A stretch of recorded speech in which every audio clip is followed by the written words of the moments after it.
এখান থেকে যাব সদরঘাট, তারপর যাব ধর্মগঞ্জ। ধর্মগঞ্জ থেকে আমরা তেল দেবো, তারপরে ওখানে থাকবো, তারপরে ওখান থেকে সকালে ছেড়ে যাব। যাওয়ার পরে তারপরে যেয়ে রাখবো আন্দারমানিক, তারপরে দিনকে যাব যমুনা।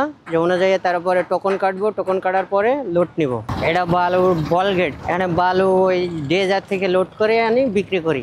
যমুনা লোড পয়েন্ট আছে ডেজারের মাধ্যমে লোড হয়। তারপরে আমরা ওই বালুটারে পানি হিচার পরে বালুটা শুকাই, তারপরে বালু কোপাই তারপর মিলিয়ে তারপরে আনি। লোড দিনই উত্তোলন করে, তারপরে আমরা রাত্রে ওখানে থাকি, তারপরে দিনে চালাই আসি। এটা ওই নদীতে ডেজার থাকে না, ডেজারে ওরা বালু তোলে না, ওখানেই বোঝা যায় যে বালু কোন জায়গাটা ভালো না মন্দ। এটাই এটা বালু আমরা চেক করি, চেক করলে যে বালু চিকন মোটা ওইটা পাওয়া যায়। যে মোটাটা আমরা আনি, চিকনটা আমরা আনি না। বালু আছে কয়েক রকমের, মনে করেন 5-6 রকমের। একটা হচ্ছে সিলেকশন বালু, একটা হচ্ছে আস্তর বালু, একটা মিনি আস্তর, একটা ভিটি বালু। ডেজারে লোডে পাতার সময় আমরা চেক করি যে ভালো যেটা মোটা বালু লাগলে সেটা মোটাটা নেই, আর চিকনটা লাগলে চিকনটা নেই। আমরা ওই দেখে চেক করি, তারপর ডেজারে সরাই দিয়ে যে বালু এই ছেড়ে ভালো, এই ছেড়ে নিয়ম। ওখানে যাওয়ার আগে আমরা কিছু তেল নেই, আর যেমন বাজার করে খোরাকি নেই, এছাড়া কিছু নেওয়া লাগে না। আর একটা টোকেন নেওয়া লাগে, টোকেন তো ওখানে গেলেই দে। একটা ট্রেনে 5 দিন থেকে 6 দিন লাগে, যাইতে 3 দিন, আসতে 3 দিন, ভরতে 2 ঘন্টা। কোনো সময় কোনো ডেজার আছে 1 ঘন্টাও লাগে না, 40 মিনিটেও হয়ে যায়।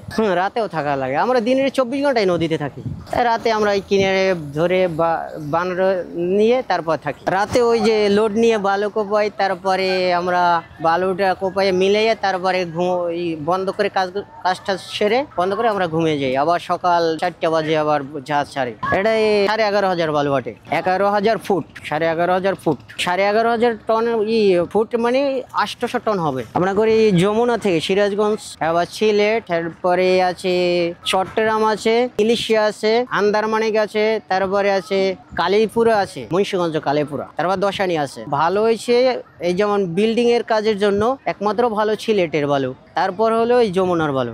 এখানে ফুট হিসাবে বিক্রি করা হয়, 22 টাকা, 23 টাকা, 25 টাকা এরকম আছে। এটা আমাদের বল গেটের হিসাবে। আর যে ওরা লেবারে উঠায়, লেবার বিল, তারপরে যে গদির বিল, তাদের আলাদা। কাগজপত্র ওকে থাকার পর পুলিশে অনেক ঝামেলা করে, যেমন আমাদের কাগজ সবকিছু একুরেট আছে, তারপর পুলিশে চাঁদা তুলে, তারপর বলে মামলা দিব, এরকম দিয়ে হয়রানি করে। তারপরে চাঁদাবাজি আছে, অনেক রকমের সমস্যা আমাদের ফেস করতে হয়। যেমন এলাকার দিয়ে ট্রলার নিয়ে একটা নেতার মাধ্যমে যেমন চাঁদাবাজি টাকা উত্তোলন করায়, তাদেরকে কিছু বললে তারা আমাদেরকে মারধর করতে আসে।